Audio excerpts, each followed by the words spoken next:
시청자 여러분 안녕하십니까? 1월 17일 화요일 KBTV 브레이킹 뉴스입니다. 뉴저지 저지시티에서 3명이 총에 맞아 사망했습니다. 이들은 어제 오후 10시경 풀튼 애비뉴에 위치한 집에서 총에 맞았으며 그 자리에서 사망했습니다. 피해자는 남성 2명과 임신한 여성 1명입니다. 특히 피해자 중 1명은 마약에 관련돼 있는 것으로 밝혀져 경찰은 이들이 불법 약물 강도로 사망한 것으로 보고 있습니다. 또 현장에서 총과 약물이 발견됐습니다. 현재까지 이들을 쏜 가해자는 체포되지 않았습니다. 브롱스의 쓰레기 분류 처리장에서 여성의 시신 일부가 발견됐습니다.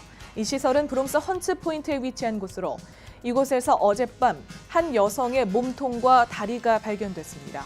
뉴욕시경은 아직까지 이 시신의 신원을 파악하지 못했으며 조사를 진행하고 있다고 밝혔습니다. 현재 시신은 부검에 들어간 상태입니다. 고데기로 2살 아이를 학대한 베이비시터가 체포됐습니다. 아이의 엄마는 최근 아들의 몸에서 다수의 화상 자국이 있는 것을 발견했습니다. 아들의 화상 자국을 수상하게 여긴 여성은 집에 설치해놓은 CCTV 영상을 돌려보고 충격을 받았습니다. 이 영상에는 베이비시터가 아들을 엎드리게 한 뒤 열이 가해진 고데기로 아들의 팔과 다리를 누르는 모습이 고스란히 담겨 있었습니다. 여성은 즉시 베이비시터 노시포 누말로를 신고했고 경찰은 누말로를 아동 학대 혐의로 체포했습니다. 누말로는 현재 혐의에 대해 무죄를 주장하고 있는 상황입니다. 경찰이 타 있는 차의 유리가 비비탄 총에 맞아 깨지는 일이 있었습니다. 어제 오후 브루클린 린덴하우스에 주차된 경찰차의 창문이 깨졌습니다. 당시 차에는 경찰 2명이 유니폼을 갖춰 입은 상태로 앉아 있었습니다. 이들은 조수석 창문이 깨진 뒤 주변을 수색했지만 단서를 찾지 못했다고 밝혔습니다. 경찰은 누군가 경찰차에 비비탄 총을 쏜 것으로 보고 조사에 나섰습니다. 오늘 새벽 경찰의 추격을 따돌리던 BMW 차량이 맨해튼 소호에서 다른 차량과 충돌했습니다. 이 BMW 차량은 인터스테이트 78번 도로에서 교통법규 위반으로 경찰 단속에 잡혔지만 차를 갓길로 대라는 경찰의 말을 무시하고 홀랜드 터널로 들어갔습니다. 계속해서 달리던 BMW 차량은 부름과 그린 스트리트 교차점에서 다른 차량과 충돌했고 이 차량에 타 있던 28세 운전자는 부상을 입어 인근 병원으로 옮겨졌습니다. 다행히 경미한 부상으로 알려진 상태입니다. BMW 차량은 사고의 여파로 인근 신호등을 들이받은 뒤 소호 아트 갤러리의 앞문과 충돌했습니다. 운전자는 차를 버리고 그대로 달아났습니다.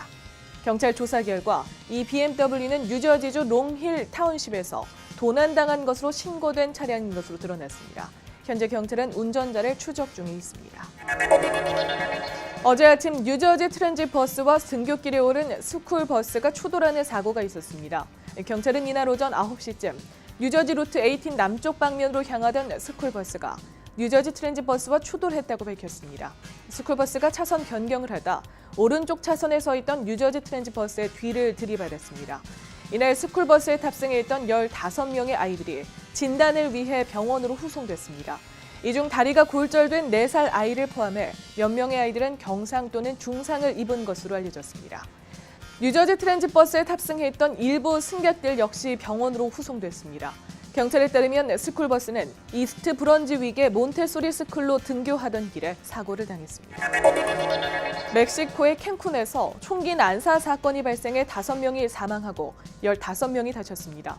플라야 델 카르멘에 있는 리조트에서 일렉트로닉 뮤직 페스티벌이 열렸는데 여기에서 어제 새벽 2시 30분쯤 총격전이 발생했습니다. 주사법당국은 블루 패럿 나이트클럽의 한 남성이 난입한 뒤 클럽 안에 있던 사람과 총격을 주고받았다고 설명했습니다. 또 이를 저지하던 보안 요원들도 총격을 받은 것으로 전해집니다. 다만 이번 총격 사건은 테러와 무관한 것으로 파악됩니다. 한인뿐만 아니라 미국인에게 인기가 높은 휴양지인 캔쿤에서 발생한 총격 사건에 미국인들도 놀란 분위기입니다. 우선 주 멕시코 대한민국 대사관에 확인한 결과 현재까지 사상자 가운데 한국인은 없는 것으로 확인됐습니다.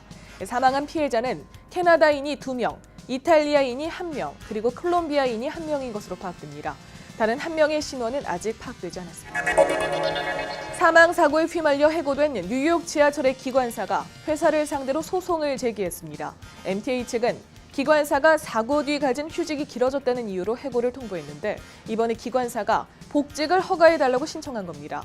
소송을 제기한 데이비드 파운 씨는 2007년 4월 선로에서 일하던 근로자를 2012년 7월에는 선로에 누워있던 시민을 지어 숨지게 했습니다.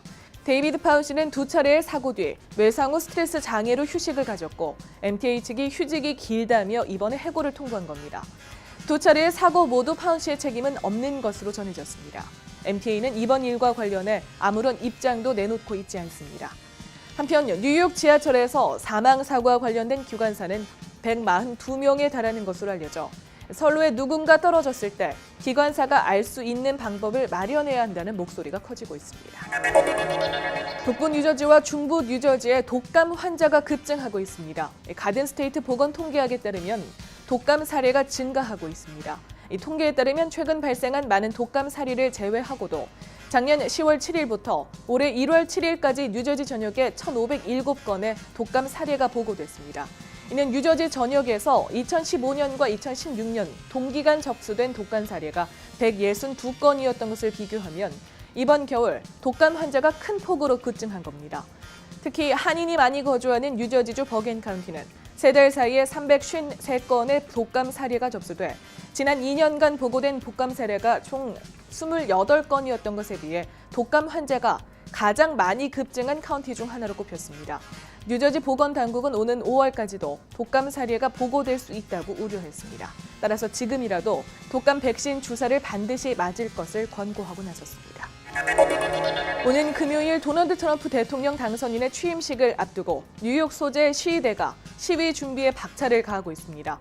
앤서 콜리션이라고 불리는 단체는 워싱턴 DC에서 취임식 퍼레이드에 맞춰 시위 진행에 나설 예정입니다. 시위 참가자들은 포스터와 전단지들을 만들어가며 취임식 당일 진행될 시위 준비를 하고 있습니다. 이들은 트럼프 당선인의 인종차별주의, 성차별주의, 안티무슬림 등의 이유로 차기 트럼프 내각 취임을 반대한다고 주장했습니다. 이들은 취임식 날 미 전역에 최소 5만 명의 시위대가 워싱턴 DC에 운집할 것으로 예상했습니다. 1월 17일 화요일 KBTV 브레이킹 뉴스 마칩니다. KBTV 뉴스9은 오늘 밤 9시에 방송됩니다. 시청해주신 여러분 고맙습니다.